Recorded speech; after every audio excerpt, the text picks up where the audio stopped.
আপনারা কি জানেন মদের বিধান, মদের হারাম হওয়ার বিধান একবারে আসে নাই। প্রথমে বলা হয়েছে মদে কিছু উপকারও আছে ক্ষতিও আছে, তবে উপকারের চেয়ে ক্ষতি বেশি। সাহাবারা সাবধান হয়ে গেল। এরপর বিধান নাজিল হলো তোমরা নামাজে যাওয়ার আগে মদ খেও না। 5 বেলা সাহাবারা আর মদের কাছেও যেতেন না, আরো সাবধান হয়ে গেল। সব শেষে মদ জুয়া এগুলো শয়তানের কাজ, এগুলো থেকে বিরত থাকো। সবাই মদ খাওয়া থেকে একেবারে বিরত রইল। মদের মটকা হাড়ি ভেঙে সবাই মদিনার রাস্তায় ঢেলে দিল। মদের পানিতে পুরো মদিনার অলি গলি সয়লাভ হয়ে গেল। বলেন সুবহানাল্লাহ। মদের হারাম হওয়ার বিধান এটা কি একবারে হয়েছে? না।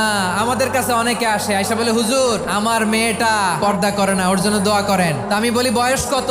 22। তো 22 বছর বয়স আগে কি করছেন? আগে পর্দা করাইছেন? না, করাই নাই। তো এখন তো আর হবে না। এখন তাকে আস্তে আস্তে বুঝান, মারে একটু মাথায় কাপড় দাও, একটু হিজাব করো। ওইটাতে অভ্যস্ত হয়ে গেলে এরপরে তাকে নেকাবের দিকে আপনি আহ্বান করেন। ওইটাতে অভ্যস্ত হয়ে গেলে হাত মোজা পা মোজা যদি করতে চায়, এইভাবে গ্রাজুয়ালি। একবারে ইসলামের সব মানুষ মানতে পারে না।